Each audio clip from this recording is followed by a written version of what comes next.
con Eduardo Torreblanca. Pues bueno, vamos a tratar hoy un tema que resulta fundamental. Tristemente fundamental, como comentábamos hace algunos minutos con nuestros invitados, a quienes agradezco de manera muy especial la generosidad de estar con nosotros y de ilustrarnos para entender por qué razones México es esa nación de la pobreza inexplicable, por qué tenemos en la desigualdad del ingreso una de las crisis más importantes que tendremos que sortear, independientemente de la crisis de esta emergencia sanitaria nos ha dejado, que nos deja y que nos complica mucho el escenario económico para recuperarnos de esa pobreza que tímidamente empezábamos a tener aparentemente algún avance, sobre todo en la pobreza extrema, y ahora con la emergencia sanitaria todo indica que se ha echado a perder mucho de lo que con tanto sacrificio logramos. Así es que agradezco por lo pronto al doctor Gonzalo Hernández Licona. Gracias por estar con nosotros, doctor, te lo aprecio mucho. Muchas gracias, te lo apreciamos. Gracias, Eduardo, qué gusto, Muchas gracias a Rogelio Gómez Hermosillo, gracias también, Rogelio, por estar aquí con nosotros. Muchas gracias. ¿Qué tal? Mucho gusto, a la orden. Y estamos esperando que el doctor Julio Vinic se incorpore del Colegio de México, se incorpore con nosotros. Ya sabe que como todo el mundo estamos utilizando esas plataformas, a veces saturan. Y la primera pregunta sería para ustedes, ¿se ha retrocedido mucho a raíz de esta emergencia sanitaria? ¿Hemos perdido lo que logramos avanzar en el combate a la pobreza extrema o la pobreza en México? Vale, Rogelio. Gonzalo, Rogelio. Sí. Bueno. Sí. A ver, si quieres, con mucho gusto, déjame empezar primero agradeciéndote la invitación y saludando a Rogelio, que es un gusto compartir con él estas mesas. A ver, yo creo que COVID lo que va a traer es un deterioro del desarrollo en el mundo y en México en lo particular. Cualquier cosa en la que estábamos mal en desarrollo, en generación de ingreso, en desigualdad, en pobreza, cuando acabe 2020 estaremos peor, con menos generación de ingreso, con más desigualdad y con más pobreza. Habrá que ver las magnitudes de cada una de ellas, pero lo que estamos viendo es eso. O sea, en el peor mes del año se dejaron de ocupar 12 millones de personas, se ha venido recuperando, no hemos alcanzado todavía lo que estábamos antes, y eso implicó una pérdida de ingresos importante para muchas familias, lo cual implica pérdida de poder adquisitivo, aumenta la pobreza, y también, si bien muchos hemos perdido, ha perdido el dueño de la empresa y sus empleados, parecería que el efecto más grande es en el trabajador informal, en el trabajador que no tiene otras formas de mantenerse, en el trabajador que no puede desde su casa por internet sacar dinero, hay que salir, con lo cual se expone al problema de salud, se expone al problema de mortalidad y pierde ingreso. Entonces, en pocas palabras, el desarrollo medido en generación de ingreso, en pobreza y desigualdad, México estará peor que como empezamos el año. Rogelio, había habido un avance, al menos yo he leído algunos artículos de personalidades serias como ustedes que reconocían un ligero avance en el combate de la pobreza extrema. Yo no sé hasta finales del 2019 si esto era correcto, habíamos ido avanzando con algunas dificultades, pero finalmente había habido algún avance que lo perdimos en 4 meses, ya estaba perdido lo poco que habíamos avanzado en años.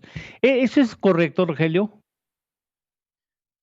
Sí, Eduardo, en pobreza extrema hemos tenido una reducción gradual, pero la verdad es que ha sido muy lenta, porque la verdad es que hay que partir de que antes de la pandemia del COVID, México no es un país pobre, pero la mitad de su población, 49%, carecía de ingresos suficiente para adquirir la canasta básica y casi 8 de cada 10 de las personas, o sea, el 78%, presentaba alguna carencia de las carencias sociales que usa Coneval en educación, salud, seguridad social, vivienda, alimentación o por ingreso. Entonces, tienes razón, sí, la pobreza extrema, que quiere decir personas que no les alcanza para comer y que además tienen 3 carencias sociales, sí se había venido reduciendo. Pero, por ejemplo, personas que no les alcanzaba para comer, lo que antes llamábamos pobreza alimentaria y que a nivel internacional generalmente esa es la línea, digamos, que se usa de pobreza extrema, pues la reducción ha sido muy mínima. Y es muy mínima sobre todo porque no corresponde al tamaño de nuestra economía, al dinamismo, a un país que exporta 1.300, me parece, millones de dólares al día, ¿no? Y que aunque ha habido un crecimiento muy mediocre y que podría ser mucho mejor, pues por lo menos en los últimos 10 años tuvo un crecimiento promedio, tuvo bajadas y subidas, pero un crecimiento promedio de 2 puntos antes de la COVID, pero solo tuvo una bajada de 0.2 en la pobreza, no en la extrema, sino en la pobreza en general. Entonces, la verdad es que yo no creo que hubiera muchas razones para estar contentos y como bien dice Gonzalo, lo que la pandemia trae es que le pega más fuerte, o sea, parece que el virus no reconoce clases sociales y la enfermedad, pues, ¿no? O sea, el virus se le puede pegar a cualquiera, pero la situación que emana de esta pandemia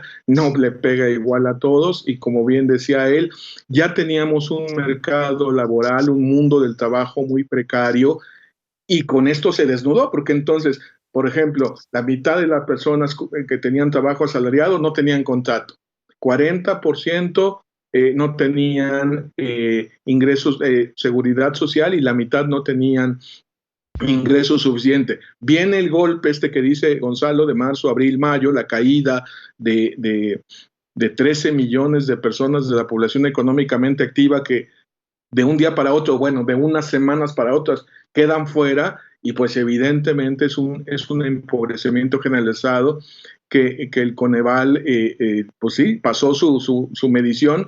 La medición oficial se hace cada 2 años, pero tiene un seguimiento, Gonzalo nos los puede explicar muy bien, que se llama tendencia laboral de la pobreza, que va dando seguimiento cada 3 meses y eso se disparó de 38 a casi 46%. Entonces, millones, decenas de millones. Un cálculo podría llevarnos a como 16 millones de personas más que dejaron de tener ingreso suficiente para lo más básico, Eduardo. Entonces, sí todo el mundo está padeciendo, sí le puede pegar a cualquier persona, pero lamentablemente la desigualdad hace que afecte mucho más a quienes menos tienen. Entonces es un factor de empobrecimiento la COVID. Permítanme rápidamente agradecerle al doctor Julio Volvinic, quien ya se ha incorporado, espero que con mejor suerte, gracias a que a veces las tecnologías nos hacen pasar unas malas jugadas. Espero que ya el audio lo pueda captar, porque lo que están diciendo nuestros invitados es muy importante. Julio, muchas gracias, Julio, por estar con nosotros. ¿Ya nos escuchas? Hola, ¿qué tal? Ah, qué bueno. Sí, más o menos. El sonido se corta un poco, pero sí le oigo. Muchas gracias, Julio. A ver, como mexicano se los comento, Gonzalo.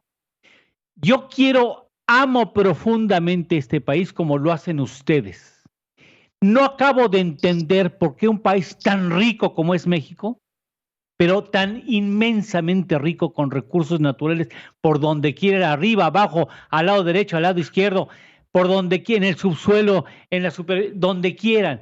¿Cómo es posible que este hermoso país, además integrado por mexicanos, por gran talento y creatividad, esté con los niveles de pobreza arrastrando de décadas atrás? O sea, no lo acabo yo como mexicano, no lo acabo de entender, Gonzalo. A ver, yo creo que México es un país que por supuesto todo el mundo queremos, los mexicanos sobre todo, pero que nos ha fallado muchas cosas, nos ha fallado la posibilidad de generar empleos y la posibilidad de generar valor agregado, la posibilidad de crecimiento como otros países lo han tenido. Nos ha faltado, eso implica que el ingreso de las familias haya subido como en países, ya no digamos China, Perú, no ahorita por supuesto, pero Perú tuvo un crecimiento de los ingresos importante. Entonces, a México le ha fallado, uno, la generación de ingresos, la posibilidad de que el ingreso crezca para muchas familias, y México es un país muy desigual históricamente. Entonces, cuando tú combinas un pastel que no crece, que es un pastel chiquito, y un pastel mal repartido, pues la única solución, la única resultado, pues es que la pobreza sea mayor de lo que México debería tener. Entonces, digamos, la pobreza es un resultado de un conjunto de problemas que hemos tenido, y que, déjame insistir, un país que crece en 50 años al 2%, per cápita al 1%, y que es un país desigual por donde la veas, es un país que la pobreza va a ser alta y va a ser difícil que baje. Julio, tu punto de vista, este asunto de que México sea un país de la pobreza inexplicable. No, para nada, es totalmente explicable. Parte es lo que Gonzalo, ¿qué tal? Hola, Rogelio, ¿Qué tal, Julio? ¿cómo estás? Hola, es totalmente explicable. Uno de los países más desiguales.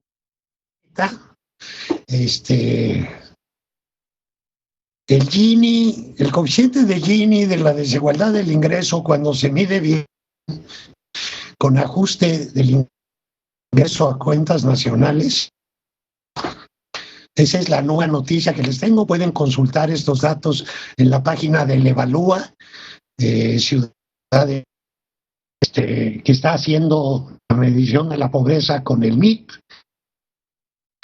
que yo inventé, con muchas modificaciones muy buenas. Están mejorándolo, y uno de ellos es que están haciendo ajuste de ingresos a cuentas nacionales, y eso les permite. Y entonces es uno de los países más desiguales del planeta. Y además, como dice Gonzalo, no hemos crecido. Llevamos 30 años con un crecimiento de 1 o 2%, si se le resta el crecimiento de la población, que es un 1% anual, pues estamos creciendo a menos, como al 1% anual. A ese ritmo, pues además la población está envejeciendo. Si tomamos en cuenta que los requerimientos de los adultos son mayores que de los niños, y que éramos una población muy joven y ahora somos una población muy baja, la línea de pobreza tiene que ajustarse, como nunca lo hizo el Coneval, perdón por la crítica, y como no lo sigue haciendo, siguen usando el mismo método que Gonzalo ahí inventó con sus mapaches. Pero bueno, cuando se toma en cuenta eso, pues la población crece a más del 1%, crece al 1.2, 1.3. Entonces el crecimiento real por adulto equivalente es como de medio punto porcentual, y llevamos 30 años así. Pero la historia de la pobreza en México es muy antigua. Tiene que ver con la distribución de la riqueza, y la distribución de la riqueza no la hemos estudiado en México porque no tenemos datos, y no tenemos datos porque nuestros gobiernos nunca han querido, y ahora menos van a querer, hacer series históricas de acervos de riqueza poseída por los hogares, por las empresas, y ahí veríamos que mientras haya esa distribución de la riqueza tan desigual, pues es un sueño eliminar la pobreza. El progresa, oportunidades, prospera, que escribimos en un libro muy bonito con Gonzalo, y creo que Rogelio sí está entre los colaboradores. Lástima que no se imprimió, Gonzalo, ese libro. Es un librazo, es la historia completa del programa que Andrés Manuel López Obrador eliminó sin saber de qué se trataba. Así lo borró. Dijo, es... Bien. No es así, fallas. porque si no... Y déjeme decirle por qué, Eduardo, y con eso termino. porque si fuera puro robo, la ENIC, las encuestas de ingresos y gastos, hubieran captado o recibían el programa y que recibían ingresos del programa. Captaban menos administrativamente el programa, pero captaba siempre 4 millones o más. Esos 4 millones o más son hechos duros, son encuesta tras encuesta de alta calidad. Entonces, esa es la razón por la cual somos tan pobres. Pero, Eduardo, el tema es que ahora, con el COVID y el confinamiento, somos muchísimo más pobres de lo que éramos antes. Y si quieres, pues hablamos de eso, que yo pensé que era el tema central de nuestro programa. Precisamente para allá vamos, Rogelio, esa parte donde hemos consentido quizá demasiado la informalidad económica sería una manera de atacar con mayor inteligencia, mayor eficiencia el problema de la pobreza, Rogelio. Mira, yo creo que hay que entender bien que en México hay varios tipos de pobreza, por lo menos en términos muy generales podemos hablar de dos. Una pobreza que se hereda, que es producto de la marginación, de la exclusión, de la expoliación de territorios muy amplios del sur-sureste del país, de comunidades rurales e indígenas, que por cierto muchas de ellas viven en lugares donde hay mucha riqueza natural y donde al mismo tiempo hay grandes carencias sociales y pobreza extrema. Es una pobreza que se hereda, que va acumulando desventajas durante el ciclo de vida, que arranca en la cuna, luego con educación por desnutrición crónica, luego con educación deficiente, las peores escuelas, falta de servicios de salud, falta de opciones, y esto que dices, los empleos más precarios, pues impiden, y entonces se va heredando de una generación a otra. Es una pobreza que venimos acumulando por décadas y hasta por siglos. Es la más conocida, pero también es la más agraviante, porque es la que más podríamos resolver, porque evidentemente es producto de una situación, afecta a la minoría de la población, pero es muchísima, ¿no? Un 15 o un 20%. Pero tenemos otra pobreza que se produce al trabajar, lo cual es una gravísima contradicción y tiene que ver con esto que mencionabas de la informalidad, pero yo le llamaría más bien precariedad, Eduardo, porque las personas, hoy lo decía, en fin, no es un asunto de personas informales, es un asunto de una economía basada en no cumplir derechos laborales de quienes trabajan, de pagar remuneraciones insuficientes. Durante mucho tiempo se contuvo el salario mínimo para que fuera un lastre y un ancla, y entonces el conjunto de los salarios perdió valor y perdió peso, digamos, en la economía nacional, y hay millones de personas, te decía, por lo menos el 40% de las personas con trabajo asalariado y más o menos el 60% de toda la población ocupada, de toda la PEA que está trabajando, o algunos por su cuenta, otros de manera subordinada y asalariada, no ganan lo suficiente para mantenerse a sí mismas y a otra persona. O sea, me refiero lo suficiente para una canasta básica, o sea, lo mínimo de sobrevivencia, la línea de pobreza, justamente. Entonces, tenemos la pobreza que se hereda, crónica, endémica del sur-sureste, rural e indígena. Tenemos la pobreza que es mucho más urbana, pero también puede ser rural y está en todo el país, que se produce al trabajar por violación de derechos laborales y la precariedad del trabajo. Y luego tenemos un conjunto de políticas, digamos, de lo que se ha llamado política social. A mí no me gusta hablar de combate a la pobreza porque eso pues no es así, en donde la gran mayoría de los programas son programas sin efectividad, muchos de ellos muy mal diseñados, peor ejecutados, en los estados una gran simulación, mini programas con coberturas ridículas que no llegan a nadie y que muchas veces además se prestan al lucro político, más bien para la compra de votos. Y cuando tenemos algunos programas bien diseñados, y le agradezco mucho a Julio la mención de Progreso Oportunidades, porque las evaluaciones muestran que daba algunos resultados, pero ahí está el punto, dan algunos resultados, pero no pueden dar la solución. Déjame explicar eso. Las becas, por ejemplo, para dar los hogares en extrema pobreza, sí permiten que niñas, jóvenes, sobre todo adolescentes, las mujeres en las zonas indígenas, esto es importantísimo, la verdad es que vale oro, sigan adelante, ya no la saquen, ya no se embaracen, ya, pospongan, digamos, la unión, el embarazo, sigan adelante, tengan mayor escolaridad, y eso pues redunda un poco sí es mejor, pero la verdad es que la calidad de la educación que reciben es la peor. Las peores escuelas son justamente en todo tipo de pruebas, las escuelas indígenas, rurales, del CONAFE, los cursos comunitarios, en términos de promedio, por supuesto que hay de todo en todos lados, no tenemos buena educación. Entonces, este tipo de programas que sí te dan un resultado, por ejemplo, bajó mucho que hubiera pisos de tierra, sí pues, pero la marginación no se movió, los municipios de alta marginación siguen igual de marginados, eso sí, con menos pisos de tierra. Entonces, no es que esté mal, yo no voy a decir que bueno que sigan como pisos de tierra o que no está bien dar la beca, por supuesto que son programas muy importantes, pero lo que necesitamos es una política, una estrategia que vaya a las raíces, que ataque la pobreza que se hereda, la exclusión del sur-sureste, que resuelve el asunto de cómo mejorar y garantizar derechos laborales y cómo separar una seguridad social que no dependa del trabajo, porque por lo menos la salud es un derecho humano, por lo menos. Yo creo que casi todos los componentes de la seguridad social son un derecho humano, no son una prestación laboral. Entonces hay que empezar a pensar cómo podríamos enfrentar esto.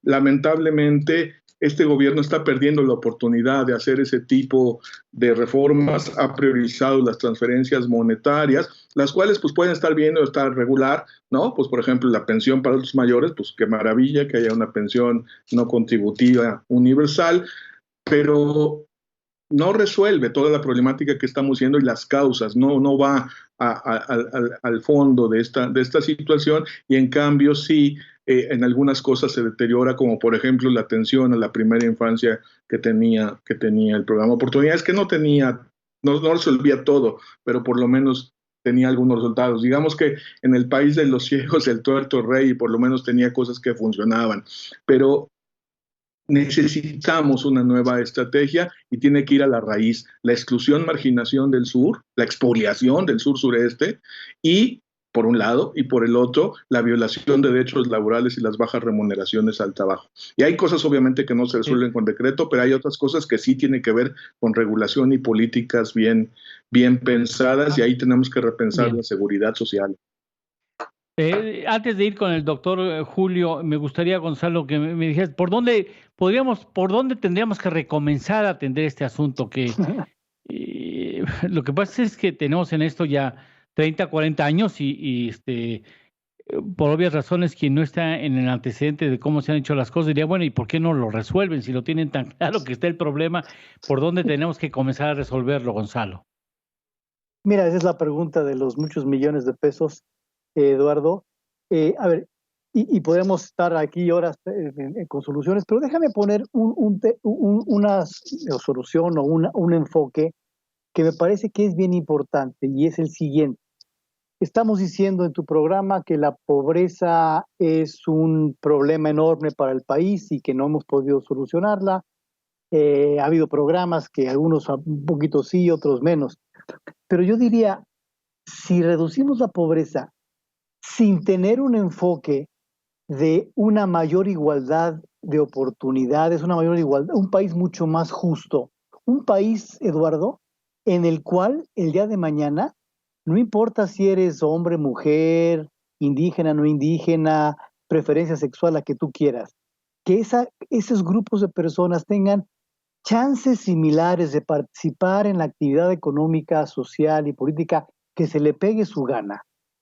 Cuando un país puede tener mañana el chance de que una mujer indígena sea directora de Starbucks o presidente de la República o senadora de la República o la actividad que se le pegue su regalada gana, cuando eso suceda, estaremos en un país que es justo, en un país dinámico y en un país prácticamente sin pobreza. Si la lucha de la pobreza es solamente de elementos para pasarla, digamos, ¿no? Para pasar la línea que sea, me da la impresión, junto con una falta de dinamismo económico, pues la pobreza va a ser lentamente reducida, si es que se reduce de algo. Cuando pensemos mucho más alto, Eduardo, cuando pensemos que este país requiere un país de justicia para todos por igual, cuando poder se reparta mejor entre grupos sociales, mujeres, hombres, indígenas o indígenas, yo creo que ese enfoque es el que nos está faltando, porque de otra manera lo que hacemos es pensar en programitas sociales parciales, unos mejores que otros, ¿no? En vez de tener un enfoque mucho más agresivo y mucho más de largo alcance, que es un país más parejo, porque de otra manera la pobreza puede bajar, la pobreza extrema pudo haber bajado porque el piso firme, porque porque el acceso a la salud, por lo que tú quieras.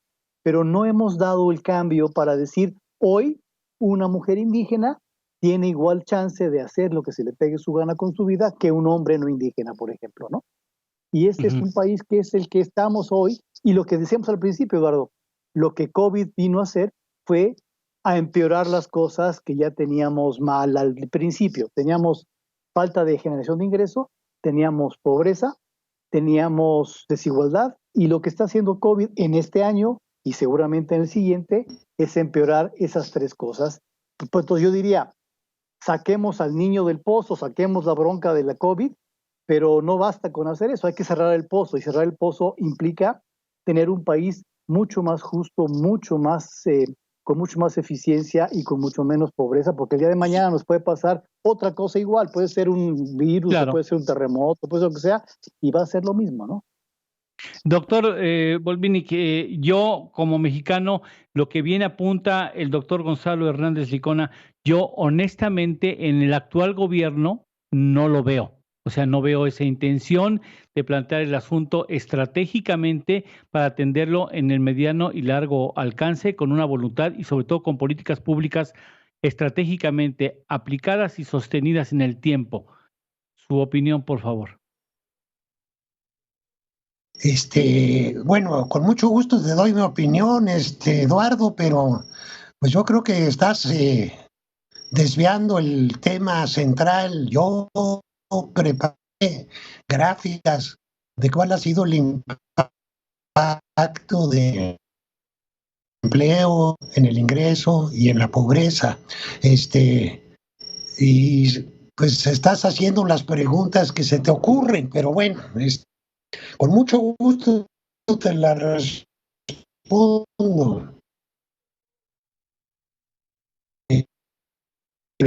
Si Andrés Manuel está haciendo bien o no las cosas, no las está haciendo bien, eso es clarísimo. Un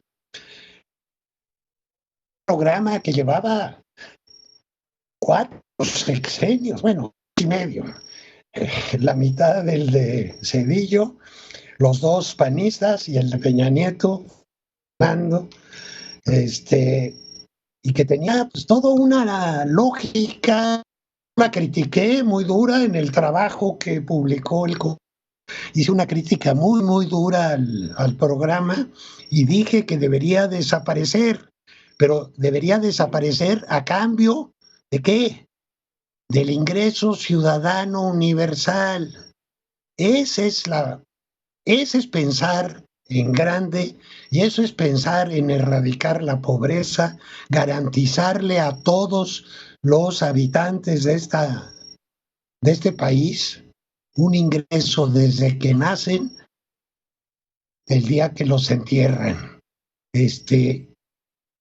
Porque de otra manera no va a haber empleo para todos, la automatización es creciente, no va a haber empleo formal, entonces vamos a seguir precarizando el empleo, van a seguir siendo los pequeños los que salen a la calle a ver de cómo sobreviven, y nadie va a tener la libertad de decidir. Ese es el principal problema de la pobreza, la falta de libertad que conlleva. Está uno atrapado en la necesidad de conseguir el alimento del día. Vive uno para trabajar y para obtener el pan y llevárselo a los hijos y a la esposa a la casa. Pero la verdadera libertad viene cuando ya tiene uno un ingreso seguro y puede uno optar por trabajar y obtener más ingresos, optar por estudiar, por dedicarse a la política, al arte, a la filosofía, a lo que uno quiera. Y esa es la propuesta que le que le hicimos a Araceli Damián y yo a Andrés Manuel López Obrador, no a él personalmente, pero sí a Alfonso Romo, y la respuesta 2 meses después de que les hicimos varias presentaciones a Romo y el actual secretario de Educación Pública, eran el equipo de haciendo el programa de Andrés Manuel, nos contestaron que Andrés Manuel no aceptó la idea, que porque no había dinero para eso. Es decir, Andrés Manuel parte de la premisa de que los ingresos fiscales son un dato. Para hacer un cambio a fondo hay que partir de la premisa: los ingresos fiscales son una variable de política. Y lo que le planteamos a Andrés Manuel es un horizonte de 40 años para ir implantando el ingreso ciudadano universal gradualmente, mientras se iban haciendo las reformas fiscales y el crecimiento económico que se iba a ir estimulando desde el principio permitiría aumentar la recaudación que financiara ese ingreso ciudadano universal. Ese es el camino. Es un camino muy ambicioso. En ningún país lo ha puesto en vigor, pero creo que es el camino a seguir. Y pues ni siquiera ha pensado en programas bien hechos. La verdad es que ya extrañamos las reglas de operación del Prospera. No hay reglas de operación de los programas. Funcionan, alá y se va. No tienen padrones, no tienen transparencia, nadie sabe qué están haciendo y no hay manera de comprobarlo. Entra uno a las páginas de del gobierno y no encuentra uno información. Yo no he podido criticar en detalle nada de lo que está haciendo Andrés Manuel porque no tengo datos. Afortunadamente el año que entra vamos a tener los resultados de la INIC y con eso vamos a poder ver. Va a ser la ENIC 2020, va a estar el impacto horrible del COVID.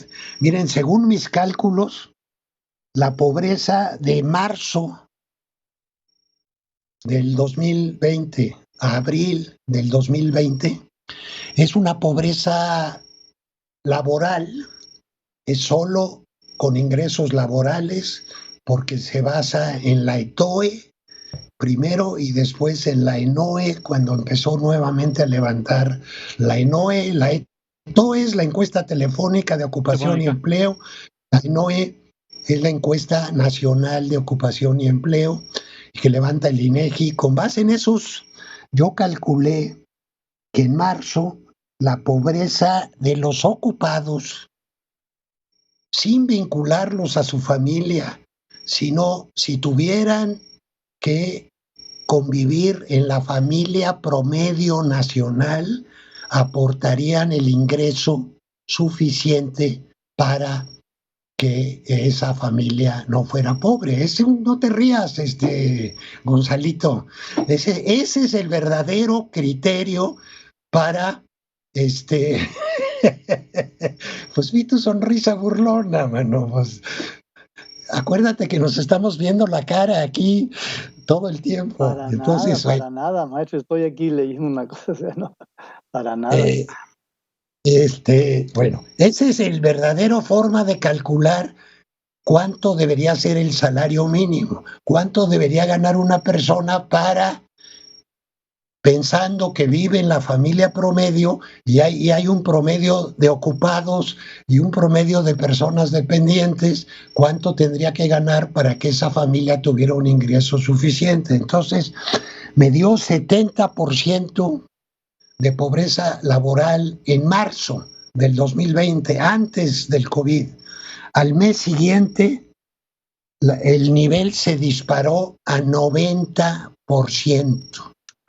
Y en septiembre, que es el último mes que tenemos la ENOE, que me permite hacer estos cálculos, había bajado a 80%, a 79.1%. Sí. Es decir, de 74 a 90, y luego con la recuperación parcial a 79. Es decir, estamos de 70, estamos 9 puntos arriba en pobreza laboral que estábamos en marzo, pero estamos casi 11 puntos por debajo del peor momento que fue abril.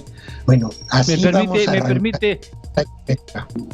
me permite, doctor, ir a una pausa. Me gustaría también de escuchar el punto de vista de Gonzalo y de Rogelio con respecto a ese asunto que usted plantea muy bien y que valdría la pena detenernos un poco más en esa propuesta. Tenemos que hacer una pausa y regresamos de inmediato.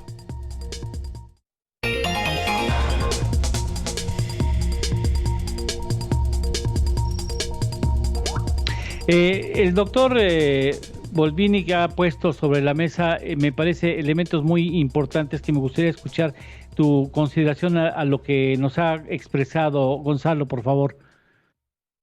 Mira, yo creo que hay que regresar, lo relevante me parece, Eduardo, es regresar a pensar qué estamos pasando en este año a partir de COVID, y déjame insistir muchísimo que COVID está empeorando todo lo que en el caso de desarrollo México estaba mal. México era muy pobre en materia de generación de ingreso. México tiene años de no generar un ingreso suficiente, de no tener un crecimiento económico suficiente, de no tener empleos suficientes. México era un país con alta pobreza y México era un país desigual. Y lo que está pasando con COVID es que se está empeorando las tres cosas.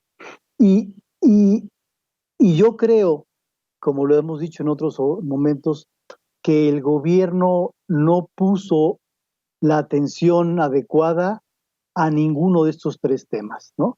El gobierno se quedó con los mismos programas que antes, los que había diseñado hasta 2018.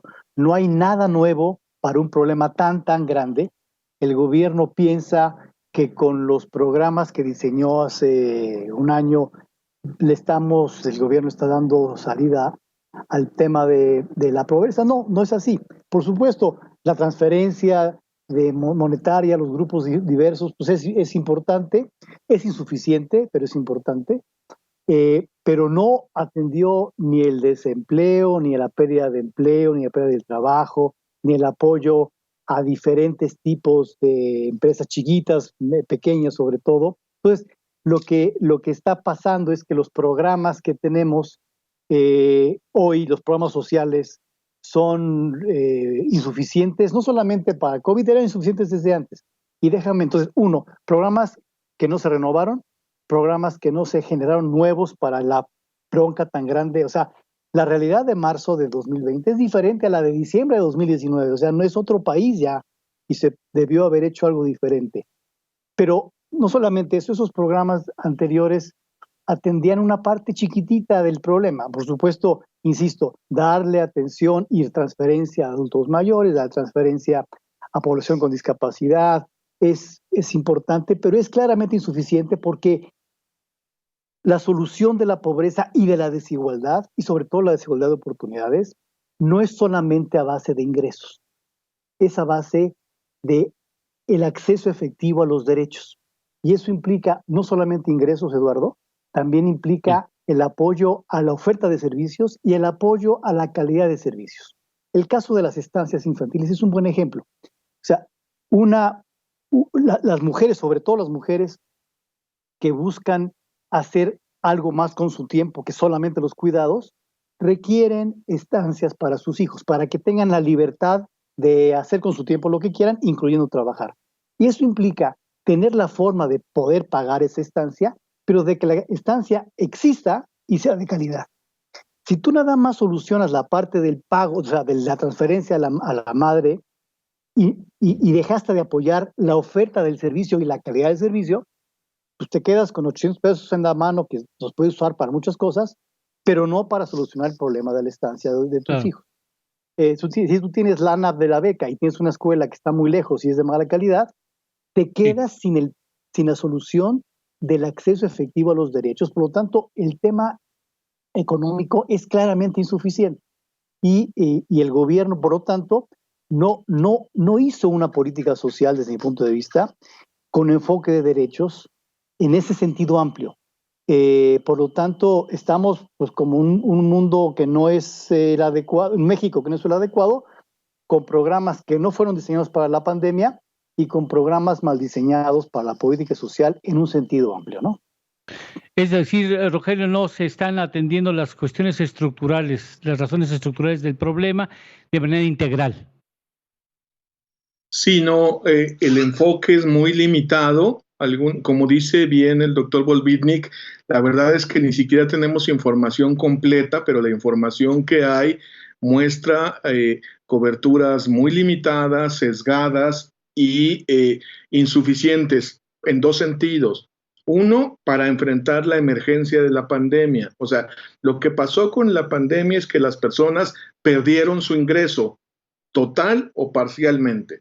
Totalmente, 12, 13, muchísimos millones de personas. Y parcialmente, personas que no se quedaron sin trabajo, pero sí redujeron su ingreso porque pues salían a vender o porque las empresas decidieron recortar, en fin. Entonces, mantenerlos, pero con salarios recortados, o toda la gente que vive de propinas, en fin, toda la forma precaria de trabajo que hay en México quedó reflejada ahí.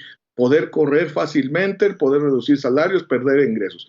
Ante ese tamaño de emergencia, no hubo reacción específica. Entonces, para lo emergente, la reacción sí fue insuficiente, porque yo sí creo que hay que subrayar con todas sus letras.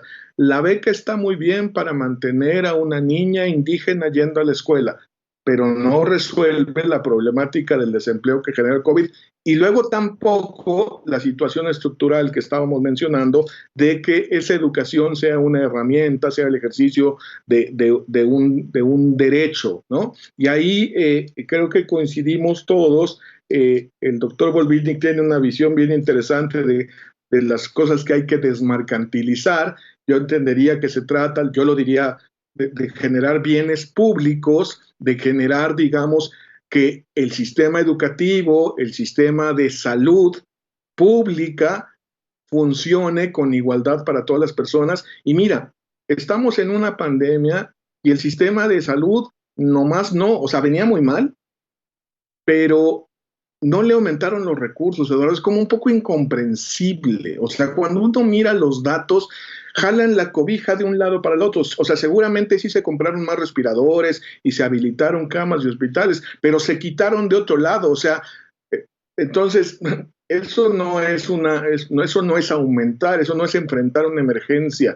Eso nada más es jalar la cobija de un lado para el otro, y que entonces no se resuelve bien ni un problema ni otro. Entonces, construir ese piso de derechos sociales, y donde yo creo que si entendemos, no sé, yo creo que la principal lección de esta pandemia debía ser que la salud es la prioridad, ¿o no? O sea, tener un sistema de salud público, un sistema público de salud que funcione, que sí atienda con igualdad, que no dependa de la capacidad de pago de las personas, que no dependa, por supuesto, como prestación laboral. La salud no es una prestación laboral, es un derecho humano.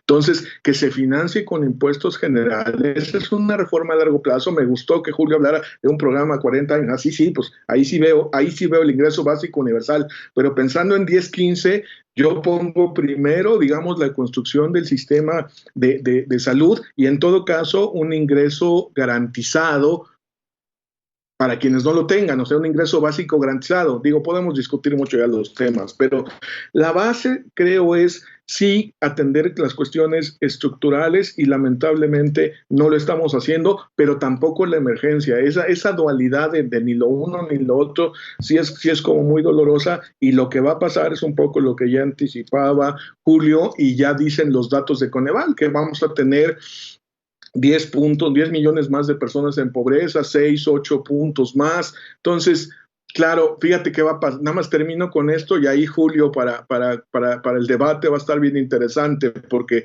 va a haber otros datos, porque como van a salir en agosto de 2021, Entonces van a ser los datos de 2020 y entonces ya va a haber otros datos, lo cual va a ser muy triste porque la situación trágica ciertamente es ahorita. Y ahorita me río un poco de esa tragedia, de esa paradoja de que nos van a decir que hay otros datos, pero es muy doloroso lo que está pasando hoy, y más que un gobierno que yo sí creo que tenía voluntad de hacer cosas frente a la pobreza más serias, pues al final no las esté haciendo por razones que, en fin, podemos discutir las razones, pero en la práctica ese es el resultado y la pandemia lo mostró, digamos. Entonces, ojalá nos equivocamos. Yo sería feliz de estar equivocado y que no crezca tanto la pobreza. Me encantaría escribir un artículo el año que viene, decir, nos equivocamos, todo se resolvió. Yo sería muy feliz de reconocer, la regué todita, no le entendí, pero creo que no. Creo que lo que está pasando es muy grave, creo que la gente perdió mucho de su ingreso y que recuperar el nivel anterior, que no era bueno, nos va a llevar muchos años. Y no era bueno. Yo no quiero regresar al nivel anterior. Nosotros queríamos realmente reducir pobreza significativamente y reducir desigualdad. ¿Cuál sería la base para establecer un piso firme para el establecimiento de un ingreso ciudadano universal, doctor? Bueno, miren, Eduardo, la propuesta del ingreso ciudadano la lancé hace un momento, desconectada de un tema que, gracias Rogelio por sacarlo a colación, que he manejado desde hace mucho tiempo, es desmercantilizar. Los satisfactores básicos de la vida hay que tratar de sacarlos del mercado. ¿Para qué? Para que el acceso a ellos no dependa del bolsillo de las personas, sino de la necesidad. Yo necesito comer, tener comida. Yo necesito atención a la salud, tener salud. Necesito una vivienda digna, con servicios, y es una falla gigantesca en la historia del país. No hemos sabido financiar la vivienda. En otros países se financia la vivienda. Y aquí creamos el Infonavit, que no funcionó durante muchos años. Luego lo echaron a andar y empezaron a mover los fondos los gobiernos panistas. ¿Y qué hicieron? Unos desarrollos espantosos a la mitad de la carretera, que nadie se quiere ir a vivir ahí porque no hay nada, no hay ni escuelas ni servicios, y ahí están 20, 30 mil viviendas en la mitad de la carretera, de la que sea. O sea, usaron el dinero como negocio, invirtieron, lo movilizaron, eso estuvo bueno, generaron empleos, pero el problema de la vivienda es que, además de ser adecuada en tamaño, construyeron viviendas de 40 metros cuadrados, que es un hacinamiento terrible. Tiene que estar bien ubicada en relación con los lugares de trabajo, de estudio, de abastecimiento de bienes, etcétera. Bueno, pero entonces mi planteamiento es el estado de bienestar auténtico. Lo que hay que construir es un auténtico estado de bienestar en México. ¿Qué significa esto? Significa que el bienestar es lo que guía, no es un derivado. Todos los planes de desarrollo de la época priista y panista ponían la educación, la salud, la vivienda al final de los planes. Lo primero era el crecimiento económico. El crecimiento económico se convertía en el fin. Y lo otro era como una cosa secundaria. No, hay que hacer que el bienestar de las personas, la satisfacción plena de las necesidades humanas, incluyendo las emocionales, las de autoestima, las de autorrealización, sean el motor que guíe el carruaje del país. ¿Y eso qué significa? Que lo económico tiene que subordinarse a lo social. que los impuestos, por ejemplo, se tienen que captar para financiar el ingreso ciudadano universal, es parte del estado de bienestar. El servicio nacional universal de salud gratuito, que cubra todos los servicios, que no sea como dijo ya me pusieron una pantalla ahí horrenda, pero bueno, están dando datos que no vienen mucho al caso y distraen al público, perdón, a los productores.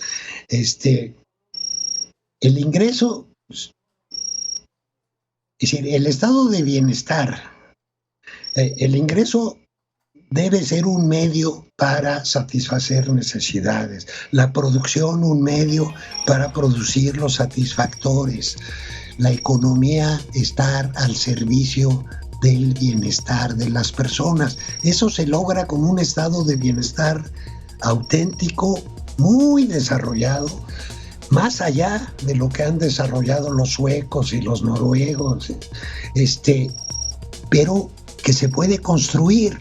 Si empezamos hoy, en 40 años podemos tener ese estado de bienestar aquí. Y esa sería una visión estratégica y de largo plazo. Y no programas sembrando vida, construyendo futuro, muy parciales que benefician a grupos muy específicos de la población, a los jóvenes, a los campesinos.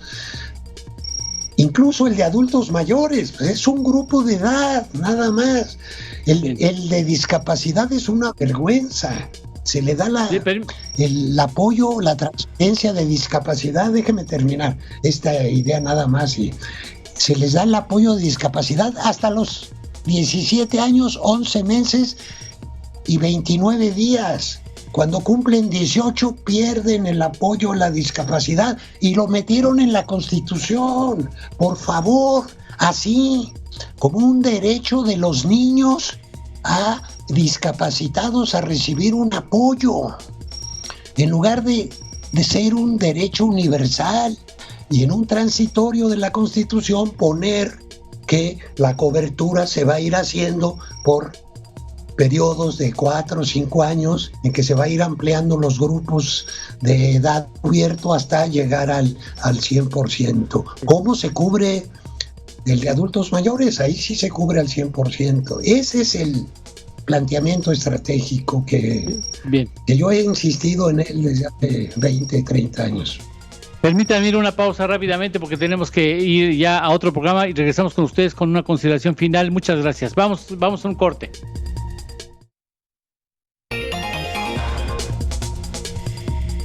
Bueno, lamento que tengamos que irnos tan rápido. Una frase, doctor Gonzalo Hernández Licona, te lo agradezco mucho que fueras breve. Gracias. El COVID está empeorando los problemas que tenía antes y tenemos que solucionar el problema de generación de empleo, de ingreso, de reducción de desigualdad y de pobreza amplia. Ojalá Rogelio. Que lo hagamos pronto. Ojalá. Rogelio. Frente a la pobreza, lo más importante y urgente es acabar con la pobreza que se genera el trabajo.